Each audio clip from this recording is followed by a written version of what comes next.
Hello friend, study अड्डा के YouTube channel में आपका स्वागत है। आज जो है मैथ का मॉक टेस्ट करेंगे। ये कौन सा पार्ट है एक्चुअली मुझे भूल गया है, शायद 8वां पार्ट है या 9वां पार्ट है।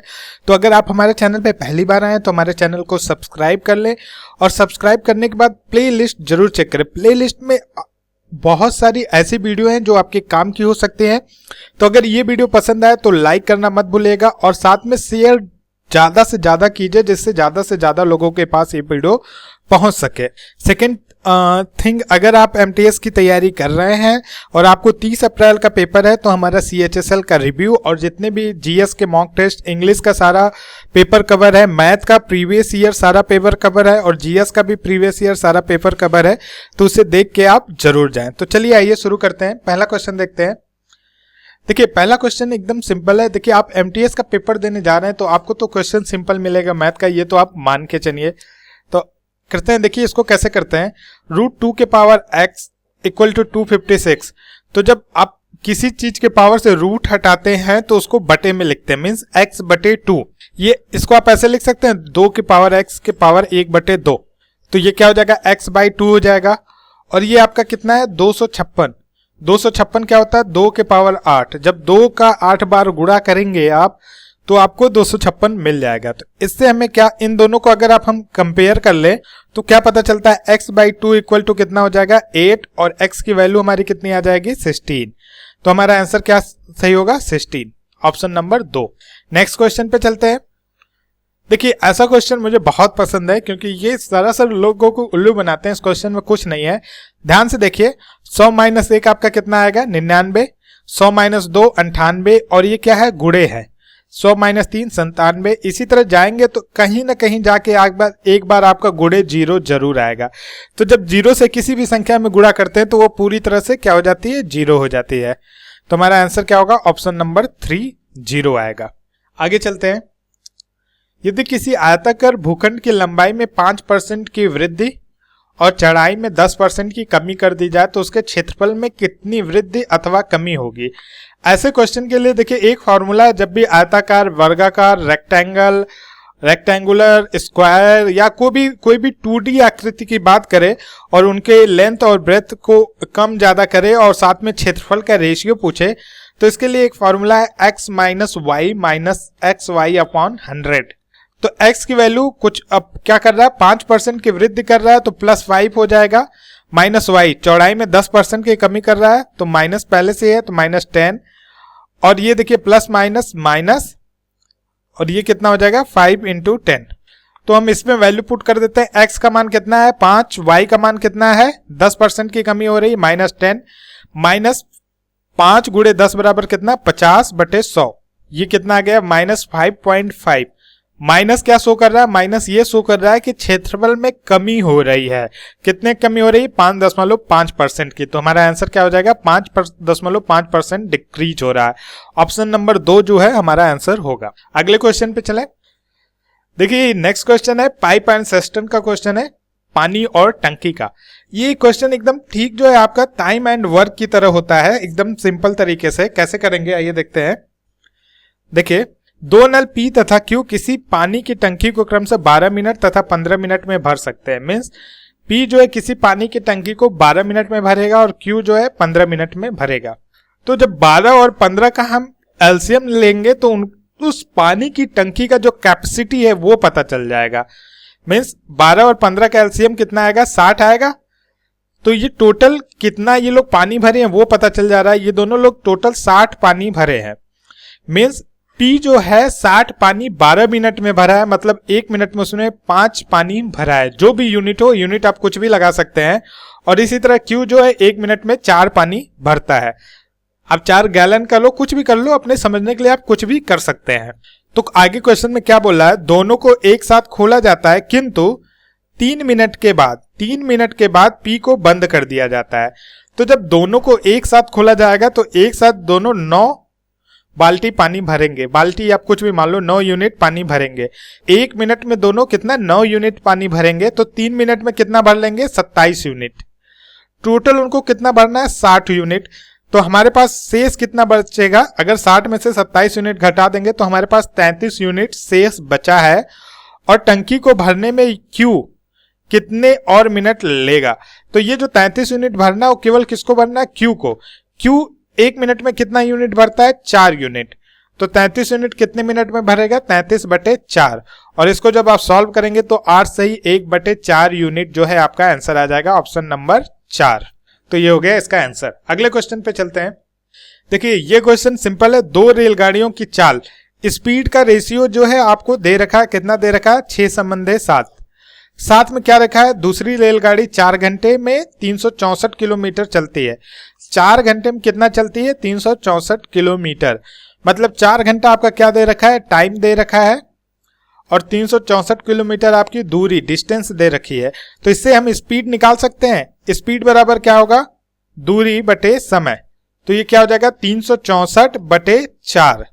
अब इसको जब काटेंगे तो कितना आ जाएगा, ये 91 आ जाएगा। और ये किसकी स्पीड दे रखी है, दूसरी रेलगाड़ी की स्पीड जो है निकल आई, मीन्स 7 की वैल्यू निकल आई, कितनी है, 91 है। तो कितने गुणे पे है, ये 13 गुणे पे है। तो इसको भी आप 13 के से गुणा करेंगे तो 13×6 78। तो हमारा आंसर क्या आ जाएगा, तो पहली रेलगाड़ी की 4 78 kilometre per hour, 78 kilometre per hour है। किस अनुपात में शुद्ध स्प्रिट के साथ 35% स्प्रिट को मिलाया जाना चाहिए कि 56% स्प्रिट का परिणामी मिश्रण प्राप्त हो जाए। देखिए ये सब क्वेश्चन बहुत सिंपल होते हैं। जब भी जहां भी 2 सेम चीजों को मिलाने की बात करें, मिक्स करने की बात करें, वहीं पे आप एलिगेशन लगा दीजिए। देखिए क्या दिया है, किस अनुपात में शुद्ध स्प्रिट। देखिए शुद्ध स्प्रिट है मतलब वो 100% स्प्रिट है।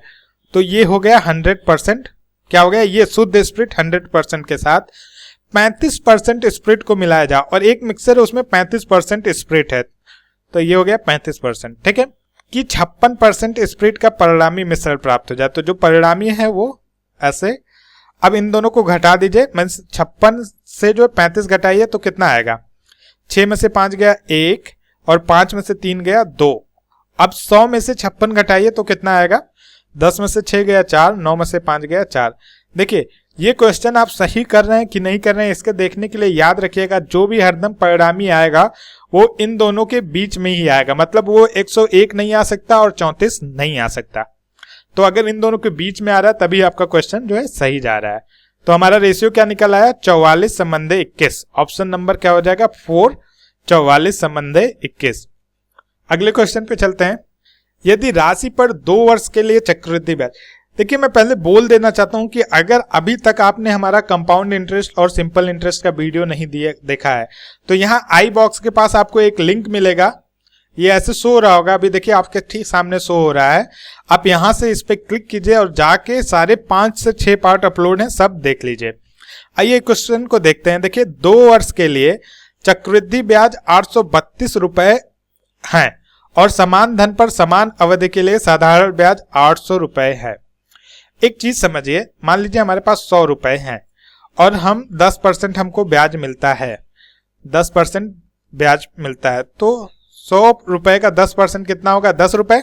तो ये आपका क्या निकल रहा है, ये 2 साल का क्या होगा, साधारण ब्याज। पहले साल मिला 10 रुपए, दूसरे साल मिला 10 रुपए। कंपाउंड इंटरेस्ट चक्रवृद्धि ब्याज क्या होता है, जब ब्याज पे ब्याज मिलता है तो आप पैसे तो यहां से निकाल ले रहे हो तो केवल इसी ब्याज पे ब्याज मिलेगा। और ये कितना मिला आपको, 1 रुपए। 10 का 10% कितना हुआ, 1 रुपए। तो देखिए ये ऊपर जो 10, 10, 20 रुपए मिला, ये आपका क्या है, साधारण ब्याज है। ये जो 1 रुपए मिला है वो आपका क्या है, चक्रवृद्धि ब्याज है। सॉरी, साधारण ब्याज और चक्रवृद्धि ब्याज में ये 1 रुपए अंतर है, क्योंकि आपका चक्रवृद्धि ब्याज क्या है, ये पूरा 21 रुपए आपका पूरा चक्रवृद्धि ब्याज है। अगर आपको ये चीज समझने में दिक्कत आ रही तो आप जाकर कंपाउंड इंटरेस्ट का हमारा वीडियो एक बार अच्छे से पूरा 5 पार्ट देख लीजिए।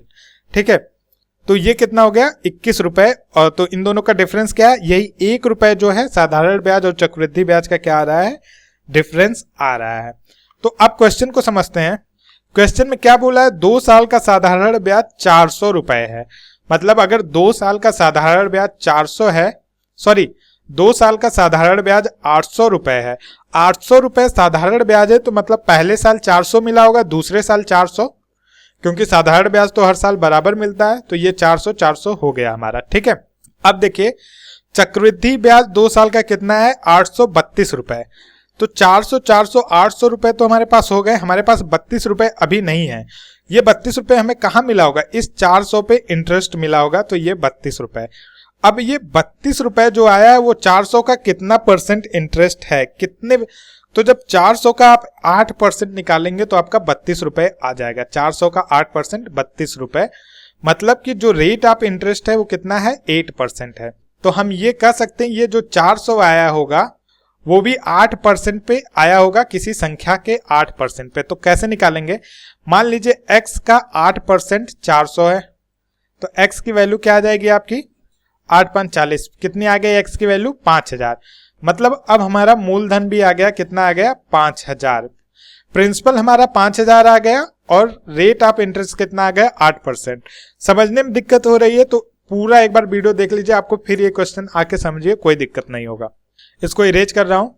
देखिए अब हमने ये निकाल लिया, ठीक है।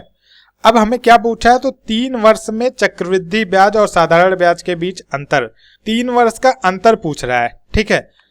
तो ये देखिए 1 साल, ये हमने कितना निकाला, 2 साल का, और इससे हमें क्या पता चला कि हमारा मूलधन जो है 5000 है और रेट ऑफ इंटरेस्ट कितना है, 8% है। अब इसको भी इरेज कर दे रहा हूं। अब हमें मूलधन और रेट ऑफ इंटरेस्ट पता है, हमें क्या निकालना है, चक्रवृद्धि ब्याज और साधारण ब्याज में अंतर। अब इसको 2 तरीके से निकाल सकते हैं, एक तो जो मैंने पार्ट 1 में बताया है, एक और मेथड सीख लेते हैं। देखिए हमारा मूलधन 5000 है, वो जो अभी मैंने ये 5000 और 8% निकाला है, इसको ध्यान से समझेंगे तो और क्लियर हो जाएगा। 3 साल के लिए हमें चक्रवृद्धि ब्याज और साधारण ब्याज में अंतर निकालना है, तो 3 साल का साधारण ब्याज क्या होगा, 8% की दर से, पहले ये निकाल लेते हैं। तो कितना होगा, 5000 का 8% कितना होगा, 400 रुपए, ठीक है, ये हो गया 400। अब ये देखिए ये हमारा पहला साल है, ये दूसरा साल है और ये तीसरा साल। इस साल जो है हम पैसे ले रहे हैं, इस अगले साल के लिए जमा नहीं कर रहे हैं, ठीक है। तो चक्रवृद्धि ब्याज क्या होता है, जब ब्याज पे ब्याज लगता है, अगर ये जमा करते तो इस ब्याज पे ब्याज मिलता हमको, लेकिन ये जमा नहीं कर रहे हैं, ये पैसा हम निकाल ले रहे हैं तीसरे साल के अंत में, तो इन्हीं 2 साल पे हमको ब्याज मिलेगा। ये हमारा क्या है, साधारण ब्याज है और ये भी साधारण ब्याज है। अब ब्याज पे ब्याज मिल जाएगा तो हो जाएगा चक्रवृद्धि ब्याज। मतलब 400 का 8% एक बार यहाँ पे मिलेगा, कितना होगा 400 का 8%, 32 रुपए होगा। और ये तो दूसरे साल मिला और साथ में तीसरे साल भी मिलेगा, क्योंकि फिर से ब्याज पे ब्याज मिल रहा है, तो 32 रुपए यहाँ पे भी मिलेगा आपको, ठीक है। और इस 400 का ये जो 400 इसका भी 8% 32 रुपए यहाँ पे आपको मिलेगा। अब ब्याज पे ब्याज की बात कर रहे हैं तो ये भी तो ये कि ब्याज है, इस पे भी ब्याज मिलेगा हमको, तो 32 का 8%, तो 8 दूना 16, 256/100, मतलब 2.56। अब ये देखिए हमारा आंसर आ गया। जो ऊपर की एक लाइन है 400 की, वो हमारा क्या है, साधारण ब्याज। ये 400 400 800 1200 हमारा क्या है, साधारण ब्याज है। और जब नीचे की पूरी लाइन मिला दे तो चक्रवृद्धि ब्याज निकल आएगा। तो डिफरेंस क्या है, डिफरेंस तो यही है ना, ये 32 ये 32 ये 32 और ये 2.56, तीनों को जोड़ दीजिए, तो जोड़ने के बाद जो हमारा आंसर कितना आ जाएगा, 98.56, यही हमारा आंसर होगा। आप अगर वहां से जाके पूरा पार्ट अच्छे से देख लेते हैं तो आपको पूरा एकदम कॉन्सेप्ट समझ में बहुत आराम से आ जाएगा। अगले क्वेश्चन पे चलते हैं। एक रेडियो का अंकित मूल्य 3840 है। दुकानदार 10% की छूट देता है और 8% का लाभ पूरे सौदे पर प्राप्त करता है। यदि वो छूट नहीं देता तो उसका लाभ %। अच्छा देखिए, कोई भी छूट किस पे देता है, अंकित मूल्य पे। इसको लिख लेते हैं। ये देखिए सीपी क्या है, क्रय मूल्य है। 10% बराबर क्या होता है आपका, 10/100, मतलब 1/10। मतलब कि अगर 10 रुपए आपके पास है तो आप 1 रुपए की छूट देते हो, सामान 9 रुपए में बेच देते हो। यही कह रहा है कि 10 रुपए आपके पास है तो आप 1 रुपए की छूट देते हो और सामान 9 रुपए में बेच देते हैं, ठीक है। सेकंड क्या कर रहा है, 8% का लाभ पूरे सौदे पे प्राप्त करता है। लाभ किस पे होता है, कॉस्ट प्राइस, क्रय मूल्य पे होता है। तो 8% बराबर क्या है, 8/100, इसको काटोगे तो आपका आ जाएगा 2/25। 2 रुपए, मतलब अगर आप 25 रुपए का सामान खरीदते हो तो आपको 2 रुपए का प्रॉफिट पे उसको बेच देते हो, मतलब 27 रुपए में उसे बेच देते हो। आप सामान कितने में खरीदते हो, 25 में, और बेचते कितने में, 27 में। अब देखिए यहाँ पे तो आप कह रहे हो सीपी 9 है, यहाँ पे आप कह रहे हो 27 है, तो इस 9 को आप क्या करेंगे, 27 बनाएंगे तो क्या करेंगे, 3 से गुणा कर दीजिए। और यहाँ पे भी चूंकि इसमें 3 से गुणा कर रहे हैं तो ये भी 3 से गुणा करेंगे, तो हमारा वैल्यू क्या निकल जाएगा, हमारा कॉस्ट प्राइस 25 रुपए हो जाएगा, ये 9 तारीख 27, 27 27 बराबर, और MRP 30 रुपए हो जाएगा। मतलब कोई सामान है जिसकी कॉस्ट प्राइस 25 रुपए पड़ती है, उसे बेचा जाता है 27 में और उसका MRP कितना है, 30 है। तो क्वेश्चन क्या पूछ रहा है, यदि वह छूट नहीं देता तो उसका लाभ %। मतलब अगर छूट नहीं देगा तो 25 का सामान खरीद के 30 में बेचेगा। तो ये जो अंकित मूल्य दिया इसका कोई काम नहीं है, बहाना बनाने के लिए दिया है। 25 का सामान खरीद के 30 में बेचेगा तो 5 रुपए का प्रॉफिट होगा, 25 रुपए पे गुणे 100, 25 चौक के 100, हमारा आंसर क्या आ जाएगा, 20% हमारा क्या होगा, आंसर होगा। मैंने प्रॉफिट लॉस का भी कुछ लेक्चर कवर किया है, आप उसको यहाँ से आई बॉक्स के पास से देख सकते हैं। अगले क्वेश्चन पे चलते हैं। एक मिश्रण में अल्कोहल और पानी के बीच 5:4 का अनुपात है। मीन्स अल्कोहल रेशियो क्या है, 5:4। यदि मिश्रण में 18 लीटर पानी और मिला दिया जाए तो अल्कोहल और पानी के बीच अनुपात 4:5 हो जाए। अब क्या मिला रहे हैं, 18 लीटर पानी। तो शुरुआती मिश्रण ज्ञात करो। एक बात ध्यान से देखिए, आप मिला क्या रहे हो, आप पानी मिला रहे हो मिक्सर में, तो आपका अल्कोहल की मात्रा कैसे चेंज हो रही है, आपका अल्कोहल का रेशियो कैसे चेंज हो रहा है, नहीं होना चाहिए ना। यहाँ पे आप बोल रहे हो 5 है, यहाँ पे बोल रहे हो आप 4 है, तो आप क्या करो, अल्कोहल का जो मात्रा है उसको बराबर करो। बराबर करने के लिए क्या करेंगे, आप ऊपर वाले इक्वेशन में 4 से गुणा करेंगे और यहाँ पे 4 से गुणा करेंगे तो यहाँ पे भी 4 से गुणा करेंगे, और नीचे वाले इक्वेशन में 5 से गुणा कर दीजिए। देखिए 4 से गुणा करेंगे तो ये 5 चौक के 20 हो जाएगा, और नीचे 5 से गुणा करेंगे तो ये 5 चौक के 20, मतलब बराबर हो गया। तो जब इसमें 5 से गुणा करेंगे तो इसमें भी 5 से गुणा करेंगे, तो हमारा क्या बनेगा, पहला मिक्सचर हमारा हो जाएगा 20:16 के रेशियो में, और दूसरा हो जाएगा 20:25 के रेशियो में। अब देखिए 16 से कितना हो रहा है, 25, मतलब 9 यूनिट बढ़ रहा है, 9 लीटर इसमें बढ़ रहा है। पानी की मात्रा जो ये पानी है, वाटर है, और ये अल्कोहल है, तो वाटर की मात्रा 9 यूनिट बढ़ रही, लेकिन क्वेश्चन में क्या कर रहा है, ये 18 लीटर बढ़ रहा है। आप यहाँ पे क्या कर रहे हो, 9 लीटर बढ़ रहा है, मतलब 2 का गुणा हो रहा है और ये 18 लीटर हो जा रहा है। तो क्वेश्चन क्या पूछा है, शुरुआती मिश्रण में अल्कोहल की मात्रा बताइए। शुरुआती मिश्रण ये है और अल्कोहल की मात्रा कितनी है, 20 है, लेकिन हर वैल्यू में 2 से गुणा करना पड़ेगा, क्योंकि 2 से गुणा हो रहा है। तो हमारी अल्कोहल की मात्रा कितनी हो जाएगी, 40। हमारा आंसर क्या, ऑप्शन नंबर 3 जो है हमारा आंसर होगा 40 लीटर। ये लास्ट क्वेश्चन है दोस्तों। एक निश्चित कार्य को 48 दिन में पूरा करने के लिए 36 आदमी लगे हैं, लेकिन यह ज्ञात होता है कि 24 दिन में कुल 2/5 कार्य हुआ है। 2/5 से तात्पर्य क्या है कि आपके पास 5 काम है, उसमें से 2 काम हो चुका है और 3 काम बाकी है। ठीक है, अब देखिए आपने ये फॉर्मूला तो सुना होगा, M1D1/W1 = M2D2/W2। बस इस पे आप वैल्यू पुट कर दीजिए, आंसर आ जाएगा आपका। देखते हैं, एक निश्चित कार्य को 48 दिन में पूरा करने के लिए 36 आदमी लगे हैं।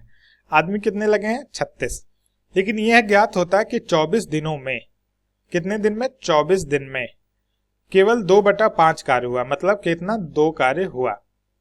ये बराबर होगा किसके, M2। कितने और आदमी लिए जाने हैं, हमको M2 निकालना है। हमारे पास दिन कितना है, देखिए 24 दिन खत्म हो चुका है, टोटल 48 दिन है, तो बचा कितना, 24 दिन ही हमारे पास बचा है। और वर्क कितना बचा है, वर्क जो है हमारे पास कितना बचा है, 3 बचा है। तो देखिए 24 से 24 कट गया, तो देखिए 24 से 24 कट गया, और ये 2 से कटेगा कितना, 18, और ये 3 यहाँ पे जाके गुणा होगा तो 18 36, 18 3 54।